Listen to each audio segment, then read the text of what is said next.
It's good to see everybody and a lot of friends and almost family at this stage. This paper is actually analyzing two types of shocks. And if we look at 2020 to 2022, it gives us the opportunity to look at two shocks, but two shocks that's very different. The first shock we are looking at is lockdown. It's the first lockdown during COVID. The idea about the lockdown was to save lives. So it was a regulation implemented, and the whole idea was to protect lives. But we find that it's an endogenous shock. I think people didn't really realize what a lockdown means and what it will do to their choices. Then the second shock we are looking at is the Ukrainian war, basically the invasion, the day of the invasion. And you will see our sample doesn't include the Ukraine or Russia. So it's an exogenous shock. And the purpose there is probably to destroy lives. So very opposite to what we had with the regulations and lockdown. So what is the problem? We would like to have a look and see if these shocks actually affected well-being. We know shocks affect economic environments, but we would like to see, does it affect subjective well-being? And we also want to see the causality. Was the effect definitely due to these shocks? And then there's also what we find is, if there was a shock, how long does it take subjective well-being to adapt again to previous levels? So testing the adaptation theory, basically.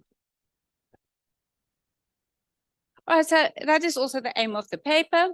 We're going to look at the shocks. We're also comparing the two shocks, the outcomes of the two shocks, what happened to subjective well-being, and we test the causality and we test the adaptation.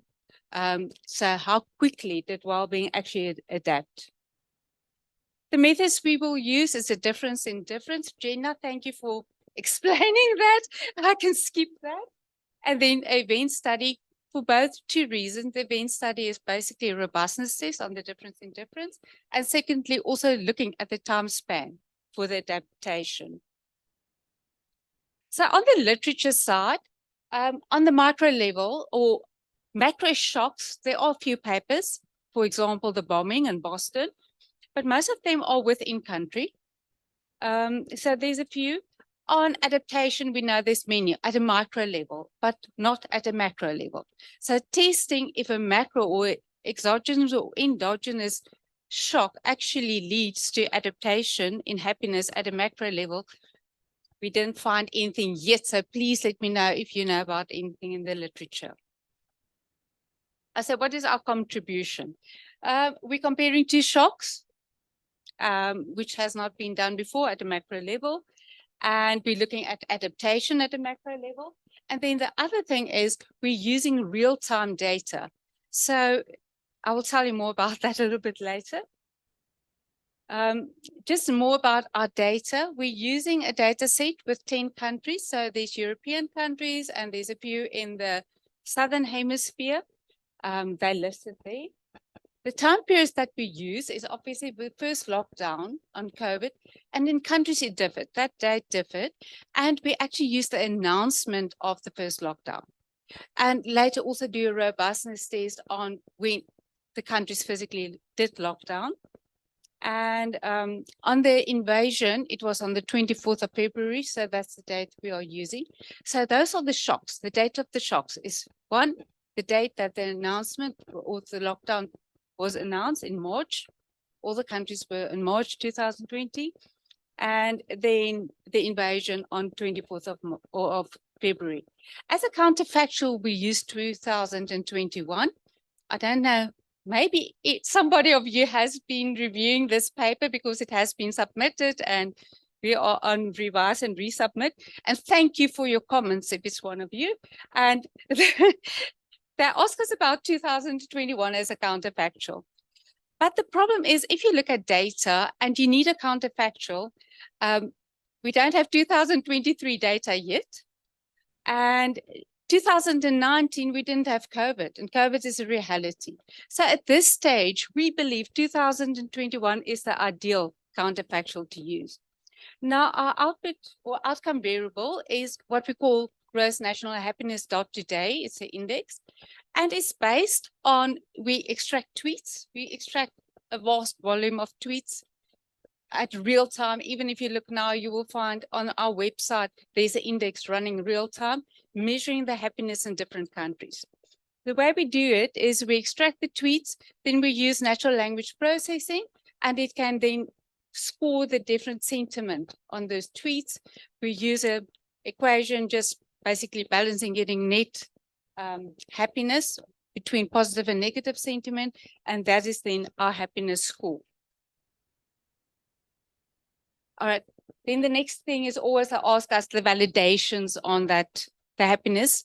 And thanks to many of my STATEC colleagues, there's been quite a lot of validation on that index, and also internal and external validation, just playing around with smaller volumes, bigger volumes that's been extracted, different ways of coding. We use a lexicon approach when we code the tweets, and there's quite a few that we use. At this stage, we're also starting to use machine learning to actually extract the sentiment. So we're playing around with it. It's all in development. You can give us more ideas if you have. Then, so that's our outcome variable. And then as controls, obviously, if we do a difference in difference, the main thing to look at is the interaction variable. So our interaction variable will be the shock itself, and then the year of the shock compared to the counterfactual. So that will be our main variable of interest. And then we control for COVID itself by looking at a lagged COVID, new COVID cases, so bringing in the COVID side. And then we have country fixed effects, season fixed effects, and day of the week fixed effects. Because we find that happiness change over weeks.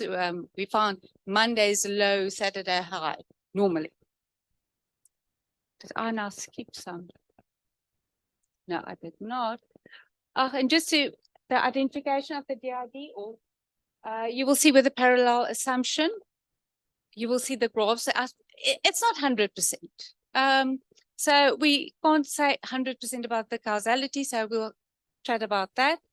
There's a few other things that actually just logical, because there's different lockdown dates, and we see all the countries reacted similar, if you graph it, then we assume that it's probably due to the shocks. We also see the tweets around those days, the volume increase, and the topic is all about the Ukraine, or the topic was about the lockdown and the restrictions, and I can't buy liquor and I can't go out for groceries. So that were the tweets. So we think about that. And then the probability that it were these shocks is most likely above 0. So we believe our specification is identified. Then the second methodology, we use event study, and that's basically as a robustness test. So we bring in the weeks, and we take a week that's the shock, and that is our reference week. And we compare the weeks before and after. If the weeks before and after there's a positive correlation or positive compared to the reference week, we believe that that week where the shock was probably the reason for the lower levels of happiness. Okay, and there's just some of your equations for the event study. Obviously, what's important there is that fixed effect on the weeks, to have a look at that. There are your graphs on the lockdown, and day 0 is the date of the announcement of the lockdown. And there is your invasion with day 0, the day of the invasion. And just looking at these graphs before we control for anything, we can see there's a tremendous dip in happiness round about the day of the lockdown, and even increasing as we go along. And the same with invasion. But it seems to recover here. So let's see if we actually do the analysis, what can we find? So this is the difference in difference results. And if we look at our interaction variable, which is the main thing, we find it's negative, which says that there is a causal effect, all right, with caution interpretation. So we say that with a lockdown, there was a negative effect on happiness. And we find the same thing with invasion. So we find the lockdown or the invasion and the interaction here also is negative and significant. So both of them, we believe, caused that dip in the happiness. If we also analyze this and we compare it for the different hemispheres, we get basically the same results. So both of the hemispheres were shocked, especially with COVID and even with invasion. You would think, I'll get to the invasion just now.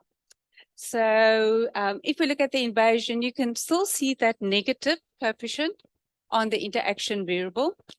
And with the invasion, you would have thought that the South is not really affected as much, but we find the same negative coefficient on the South. All right, on the event study, our reference week is week 0, and you can see that the weeks before and after compared to the reference week is, well, before is positive. So your happiness was higher than in the week of the shock. And then you start seeing the recovery or the adaptation. So the first week after the lockdown, it's not significant and negative.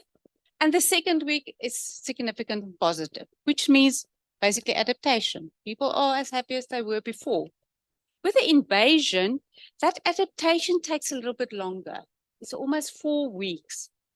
And we tried to argue that, and I think especially because the Ukraine is not part of our sample, initially there was the sympathy and then the realization how this war are affecting the European countries.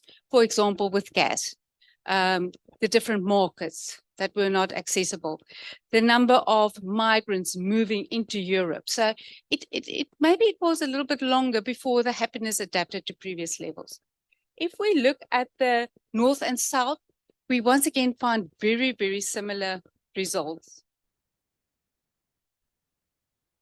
Okay, and we're on the conclusion. So what did we find? We found 2 macro shocks. A macro shock that's endogenous and exogenous. The purpose of these 2 events were different. The one was really there to save lives. The other one was just to destroy lives. The one was internal within a country. The other one was indirectly. So with the Ukrainian invasion, the countries in our sample was affected indirectly. So we're comparing these 2, and what we find is very similar results. It seems that your subjective well-being or your happiness was directly affected by these shocks. And then we also see that the size of these effects are quite considerable. I don't think I spent previous time on that, but the effect size was around about more than 1/2 of a standard deviation.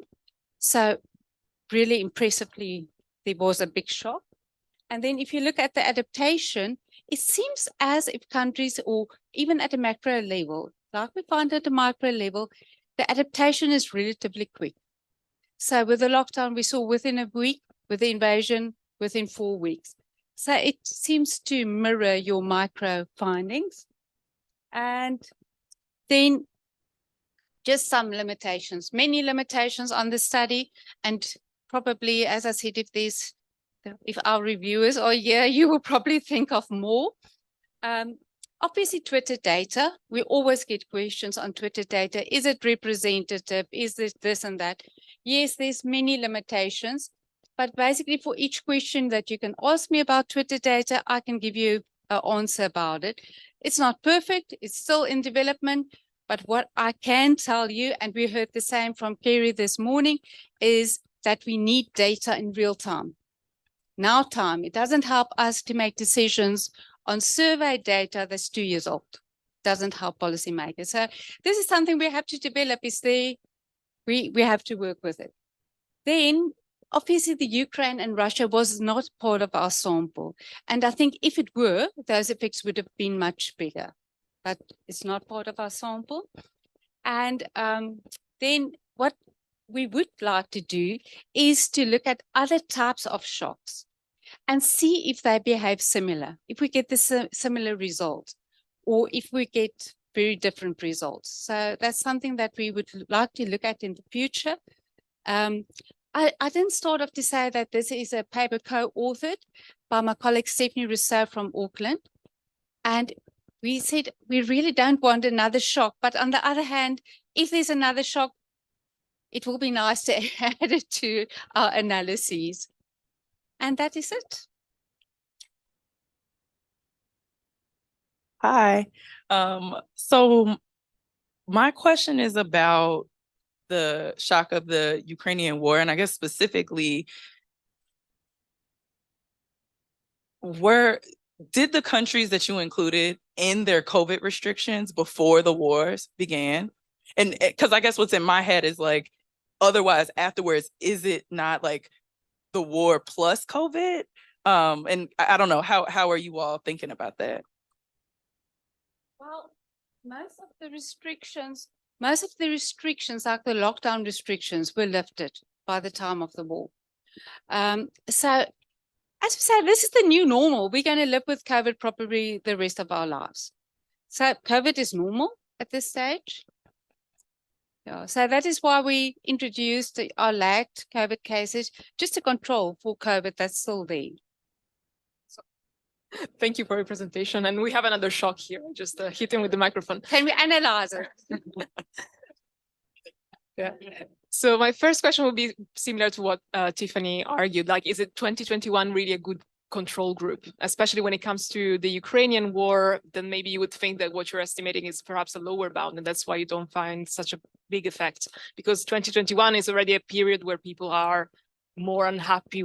I would say that normal times, whatever normal times means. So maybe that's something that's going on in your data. And the second question I have is more related to heterogeneity. Have you tried to see if there's any substantial heterogeneity, especially in the Ukrainian conflict shock, when you look at countries that are closer to Ukraine versus countries that are farther away, geographically speaking? So maybe the conflict would be perceived as something that's more salient for neighboring countries somehow than it is for South Africa, for instance. Thank you. What was the first question? The second was on the endogeneity. So the first was about 2021. As a counterfactual. Yeah. I think we defended it relatively strongly that 2021 is basically at this stage the best option of a counterfactual, because we had COVID. And I mean, COVID now is the norm. So what is our other options of a counterfactual? Maybe you've got an idea. 2019 is not it. Even if you look at the parallel assumptions, you can see 2019 is not a good, it's not a good counterfactual. So at this stage, maybe if we can get 2023 data, that will be a better counterfactual, but we don't have that yet. So any suggestions there, please? That will be very helpful.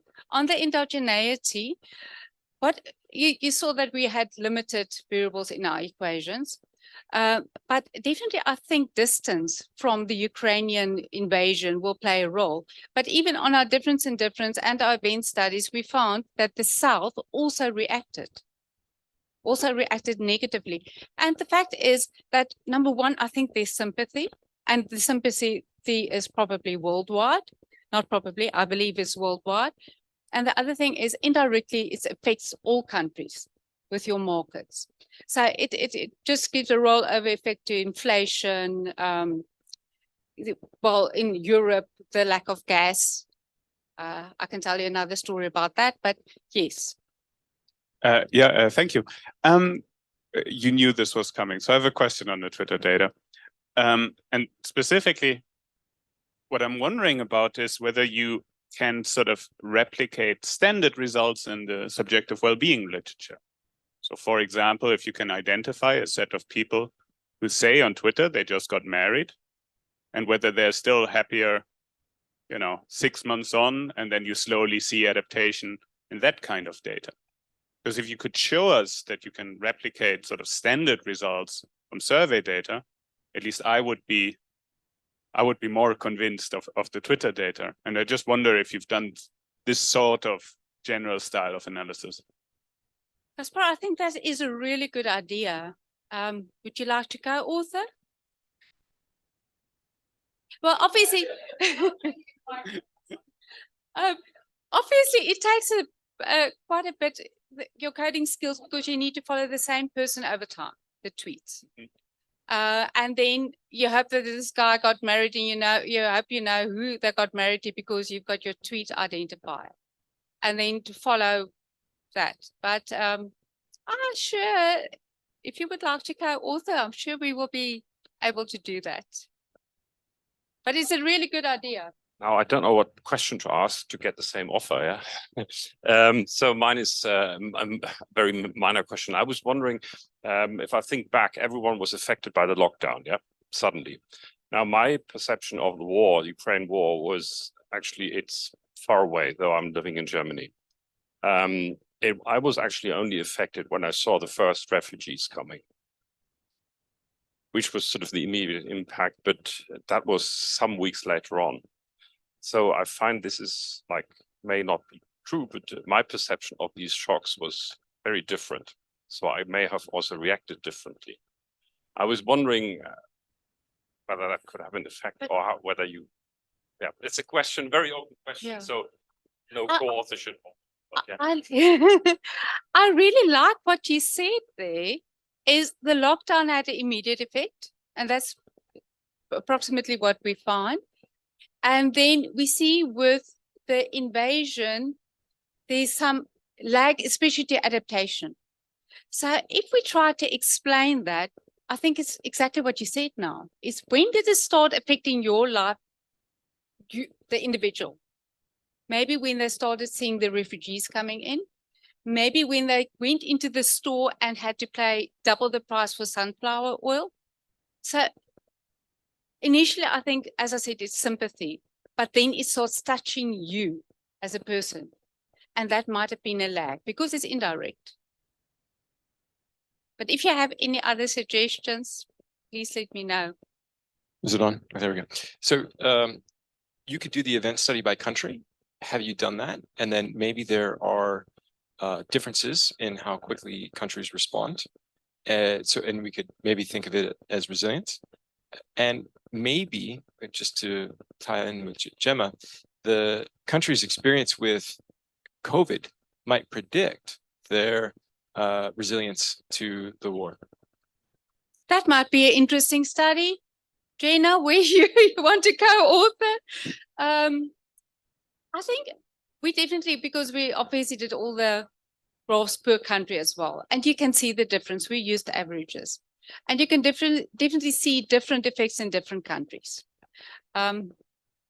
And some countries that you didn't see these major effects of the shocks, but we worked on average, and then we only split up in the northern and southern hemisphere. So that is interesting to see. And if we look at the characteristics of how quickly people reacted to lockdowns, it's sort of similar to the overall characteristics of certain countries. So it's actually a little bit humorous. And then we saw the southern hemisphere countries. They are, with a lockdown, they reacted very similar to your northern hemisphere, but with the invasion, it was a little bit more lagged. But it's further away. So I think the role there is the spatial role that comes in.